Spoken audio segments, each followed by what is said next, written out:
Equity minus होगा, volatility debt plus होगी। ऐसा इसलिए होगा because compare to normal mutual fund हमें लॉन्ग और शॉर्ट खरीदना और शॉर्ट करना दोनों अलाउ करेंगे और हम लेवरेज भी ले पाएंगे।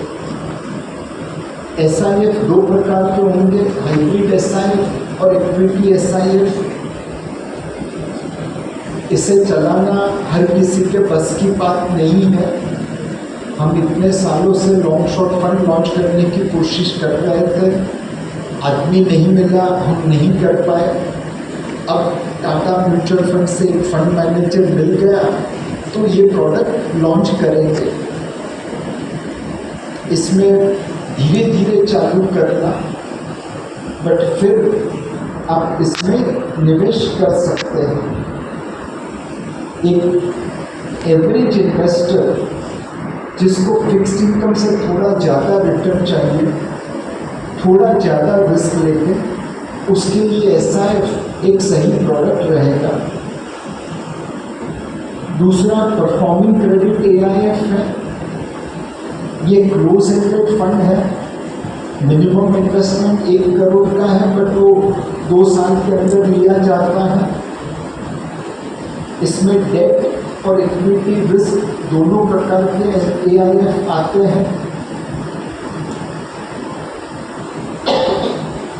आज की तारीख में AIF मार्केट में डिमांड अच्छी है, सप्लाई कम है, इसलिए आपको 12-14% रिटर्न वाली डील मिल जाती है। परफॉर्मिंग क्रेडिट AIF शायद इक्विटी फंड के बराबर post expense pre tax return दे पाएगा, ऐसा अनुमान है। तो यह भी HNI के पोर्टफोलियो में होना ज़रूरी है। तीसरा ग्लोबल फंड्स है। हमारे 3 नेबर हैं, पाकिस्तान, चाइना, बांग्लादेश। थोड़ा पैसा बाहर रखेंगे, डाइवर्सिफिकेशन हो जाएगा। बहुत सारे बिजनेस ऐसे हैं जो भारत में नहीं है, semiconductor chips, biotechnology, deep technology, उनमें निवेश करने के लिए बाहर जाना ज़रूरी है। और कई बार भारत की मार्केट महंगी होती है, दूसरी मार्केट सस्ती मिल जाती है। ग्लोबल फंड के ऊपर RBI की लिमिट है $7 बिलियन की। कुछ फंड ओपन होते हैं, कुछ फंड बंद होते हैं, बट जब फंड ओपन हो तो थोड़ा पैसा उसमें लगाना चाहिए। रीइन्वेस्ट, अब ये मार्केट काफ़ी बड़ा हो चुका है एंड खुद रियल एस्टेट खरीदे, उसके सामने रीइन्वेस्ट खरीदे तो वो ज़्यादा कन्वीनियंट होगा। रिटर्न भले थोड़ा कम मिले, बट कन्वीनियंस ज़्यादा रहेगी। ओवरऑल क्लाइंट्स को क्या कहें, एक जैसे ट्रम्प रखेंगे वैसे हम रहेंगे, कभी ऊपर कभी नीचे। अगर कल को युद्ध बंद भी हो जाता है, ऑयल को बाहर निकलने में समय लगेगा। कितने ऑयल इंफ्रास्ट्रक्चर डैमेज हुए हैं, सब अनुमान लगा रहे हैं। तो 2-3 क्वार्टर शायद इस युद्ध की असर को फिर भी लगेंगे। डेट में SIF या परफॉर्मिंग क्रेडिट AIF को आप देख सकते हैं। SIF ऑब्वियसली हाइब्रिड प्रोडक्ट है। गोल्ड मीडियम टर्म के लिए ले सकते हैं, बट हर महीने सेंट्रल बैंक क्या करते वो देखने का, वो बेचे हमें बेचना है, वो खरीदे हमें खरीदना है, और वो कुछ नहीं करे तो हमें कुछ नहीं करना। गोल्ड में आप 5% लगाए, 15% लगाए, आपकी मर्जी, बट उससे ज़्यादा मत लगाना। इक्विटी में रिटर्न्स लो डबल डिजिट के आसपास रहेंगे, वॉलेटिलिटी ट्रम्प्स आप करते रहेंगे। और अगर एफपीआई खरीदने आ गए तो रिटर्न ज़्यादा बनेगा। लार्ज कैप, मिड कैप और सही लगते हैं। सेक्टरली बैंकिंग, सीमेंट, ऑटो, हॉस्पिटल, ये मार्केट को आउट परफॉर्म करे वैसा लगता है। ये सारे प्रेजेंटेशन में सबसे अच्छी स्लाइड ये है। आप हमारे असेट एलोकेशन फंड को जब भी देखेंगे, हमारा क्या मार्केट व्यू है आपको मिल जाएगा। इक्विटी में हम मोटा मोटा न्यूट्रल के आसपास है। गोल्ड में ओवरवेट है। डेट में mainly short to medium term में है। लार्ज कैप थोड़ा ज़्यादा एलोकेशन है। Mid and small cap slightly equal weight है। Sectorally auto, health care, cement, banking अच्छा लगता है। Theme wise banking, consumption, health care अच्छी लगती है। और सेक्टरली या fund wise multi asset allocation, multi cap and flexi cap, ये आज के माहौल में निवेश करने के लिए योग्य लगते हैं। Thank you. एंड अगर आपके कोई सवाल है, कोई फीडबैक है हमारे लिए, happy to take.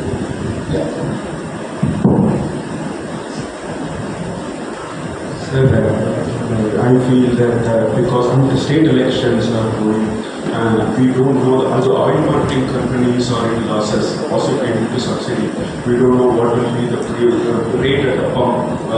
Possibly we will know better after this.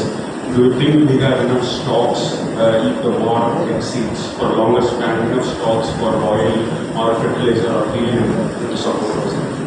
सो आज की तारीख में तो हम जहाँ से माल मिल रहा है उठा रहे हैं, बट अपना 50% ऑयल मिडिल ईस्ट से आता था।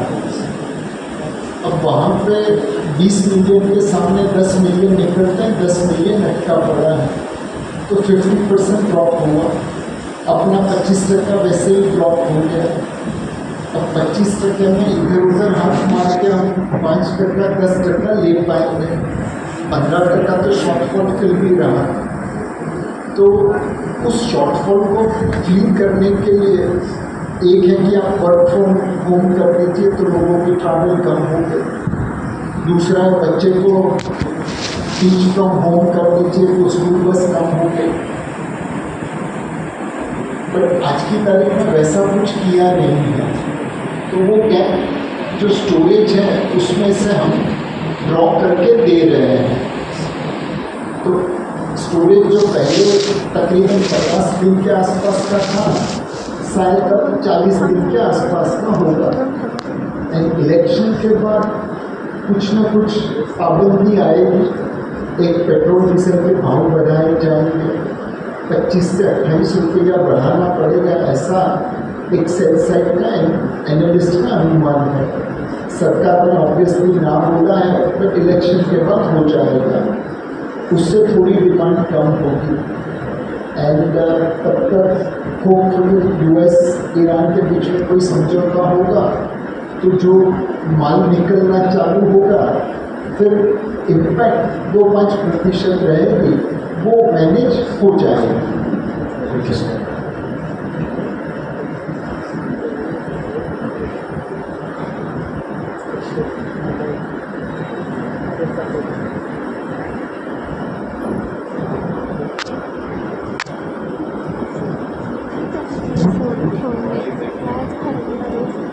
Ako tuh ala-ala kagarat na.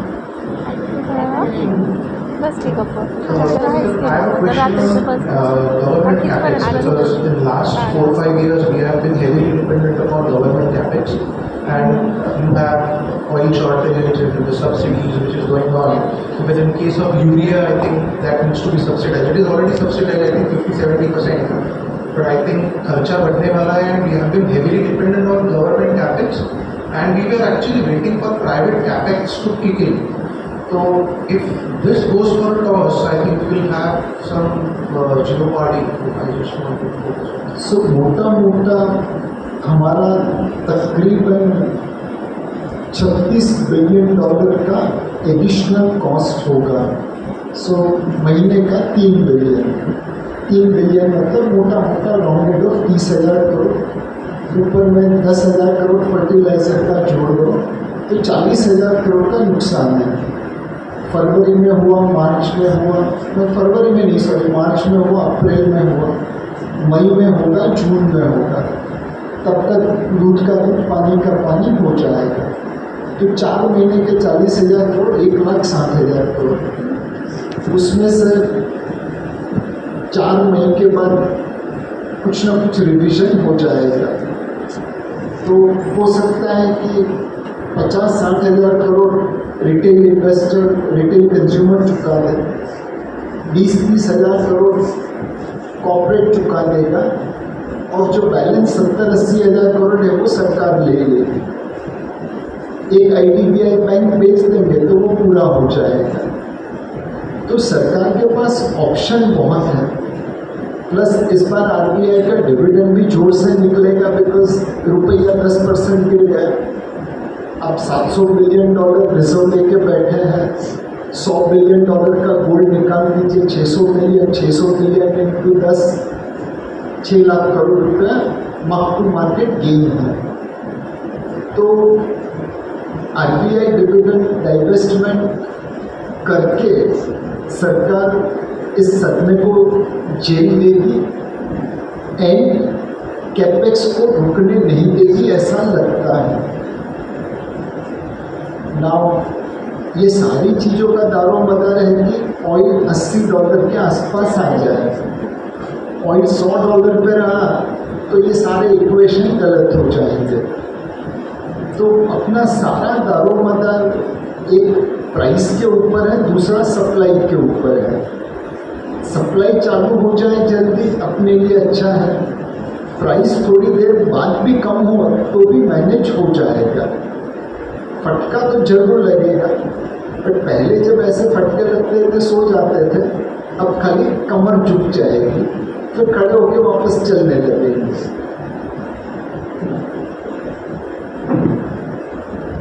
Sir, it seems that we will be facing some difficulties in couple of quarters henceforth.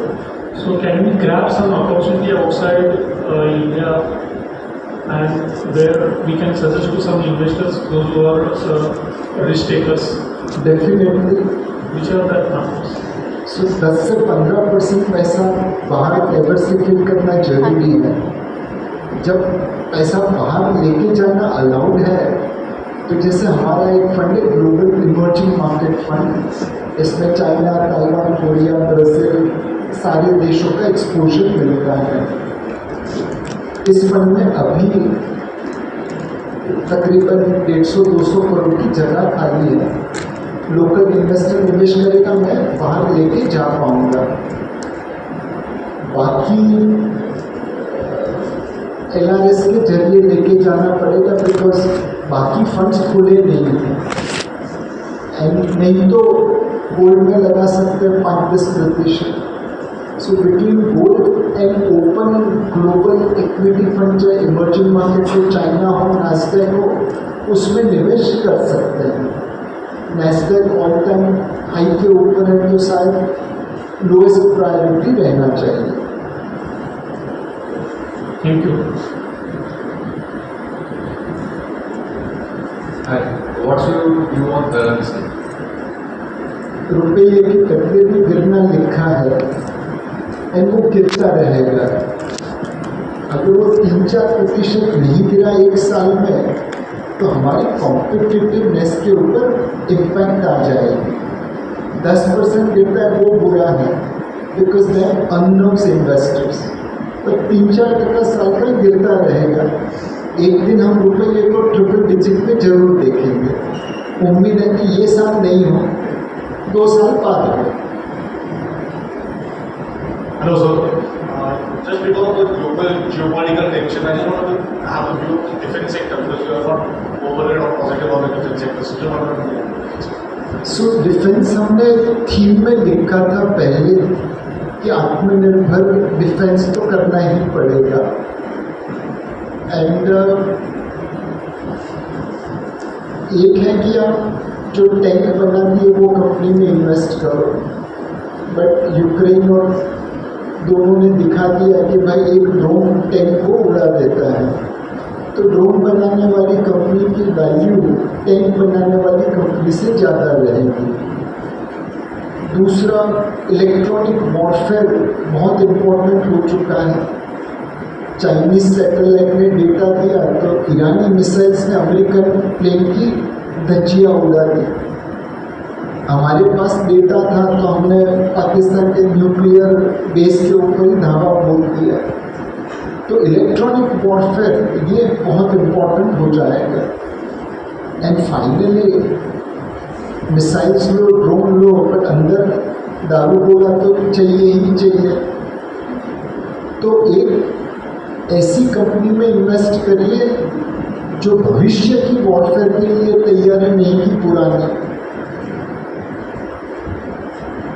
शायद अगला युद्ध सोल्जर्स और रोबोट्स के बीच में होगा या रोबोट्स और रोबोट्स के बीच में होगा। अब जो रोबोट्स बनाएगी कंपेयर टू जो गन बनाएगी, वैल्यू किसको मिलेगी आप कुछ समझ सकते हैं। दूसरा, अगर सिर्फ आप इंडिया में बेचेंगे तो आपकी मार्केट इंडिया के डिफेंस बजट से ही ग्रो करेगी, पर अगर आप पूरी दुनिया में बेचेंगे तो बहुत ज़्यादा बेच पाएंगे। दुनिया माल तब खरीदेगी जब आपकी टेक्नोलॉजी सही हो एंड आपके पास कैपेसिटी हो प्रोड्यूस करने की। मेरा माल अच्छा है बट मैं साल के 36 राफाली बना दूँ तो कितना बेच पाऊँगा। सो डिफेंस सेक्टर में localisation, futuristic warfare, spare capacity, technological edge, ये चार चीज़ मिला के जो कंपनी फिट होती है उसमें निवेश कर सकते हैं।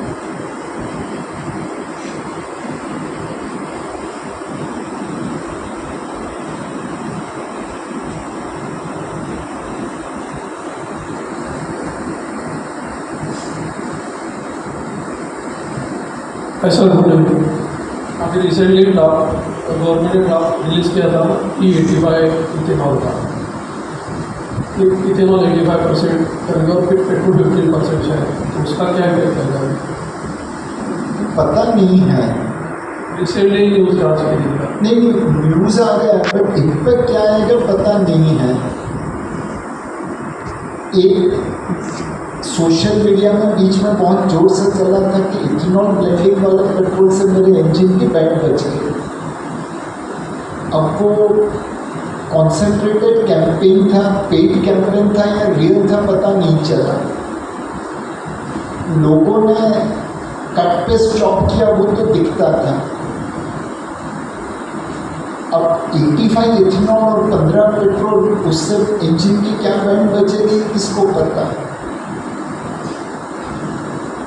मारुति, टोयोटा ये सब हाइब्रिड गाड़ी बनाने के पीछे पड़े हैं। टाटा महिंद्रा इलेक्ट्रिक कार के पीछे पड़े हैं। इथेनॉल को कौन सपोर्ट करता है समझ नहीं आता। सो एक इंजीनियरिंग वाइज 85-15 फिजिएबल है, उसकी क्या इम्पैक्ट इंजन पे पड़ेगी आज हमें पता नहीं है। दूसरा, ब्राज़ील जो 85-15 इथेनॉल पेट्रोल चलाता है, वहाँ पे जब भी बारिश खराब होती है वो इथेनॉल बंद करके सारा फूड ग्रेन या शुगर के खाने के पीछे, शुगर के पीछे लगा देता है। तो 85-15 करने गए और बारिश नहीं आई तो वो तो मिडिल ईस्ट जैसा ही हो जाएगा। तीसरा, आज पंजाब में सुनते हैं कि ग्राउंड वाटर बहुत नीचे चला गया है वो लोग ने जमीन में से पानी निकाल के बर्बाद कर दिया।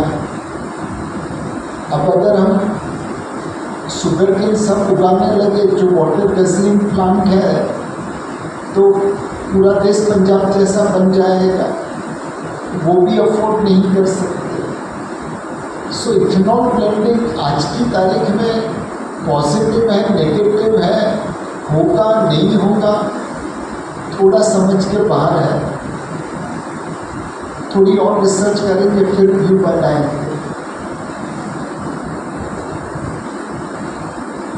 Good evening, sir.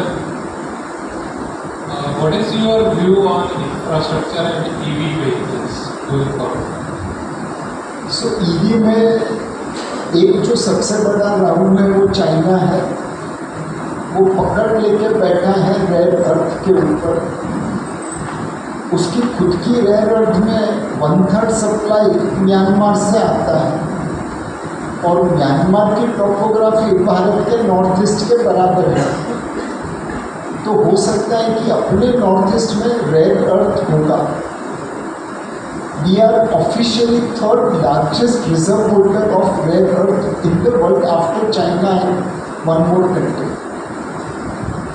So अगर हम वो रेयर अर्थ को मोनेटाइज कर पाए, प्रोसेस कर पाए, तो इलेक्ट्रिक व्हीकल के ऊपर दाव लगाना अच्छा रहेगा। आज की तारीख में लग रहा है कि हम उसके लिए मेहनत कर रहे हैं, एंड सरकार पूरी कोशिश करेगी पेट्रोल डीजल की गाड़ियाँ बैटरी में चली जाए, हाइब्रिड में चली जाए, with our rare earth rather than China's rare earth. 1-2 साल में तो होगा नहीं, बट 10-15 साल में अगर हो गया तो नेक्स्ट हॉर्मुज क्राइसिस या रेड सी क्राइसिस में हमें कोई फर्क नहीं पड़ेगा। तो electric hybrid is the future subject to rare earth and infrastructure. मतलब सेंट्रल गवर्नमेंट अपनी कैपेसिटी के अनुसार खर्चा कर रहा है, रोड, रेलवे, पोर्ट, पावर। अब जो खर्चा करना है वो स्टेट गवर्नमेंट को, म्यूनिसिपैलिटी को करना है। सिटी रोड बनाने हैं, सिटी के वेस्ट को ट्रीट करना है, सिटी के अंदर पेड़ लगाने हैं, कचरा साफ करना है। अब स्टेट का सारा पैसा लाडली बहना में लग रहा है, तो उन्होंने पैसा कहाँ से निकाला? इंफ्रास्ट्रक्चर स्पेंडिंग से। और इसीलिए आज सुनते हैं कि कॉन्ट्रैक्टर ने काम बंद कर दिया बिकॉज पेमेंट नहीं मिला। तो स्टेट कैपेक्स इस वक्त बैकफुट पे है, सेंट्रल कैपेक्स फ्रंट फुट पे है, और प्राइवेट कैपेक्स स्टेडियम में बैठा है कि मैं आ रहा हूँ, बट आ नहीं रहा। तो जिस दिन ये तीनों लोग पिच पे आ गए, सेंट्रल कैपेक्स फ्रंट फुट पे हो, स्टेट कैपेक्स भी फ्रंट फुट पे आ जाए, और प्राइवेट कैपेक्स पिच पे बैक फुट पे ही सही बट आए तो सही, तो इंफ्रास्ट्रक्चर अच्छा करेगा। नहीं तो अप डाउन साइकिल चलती रहेगी। You can take one more question.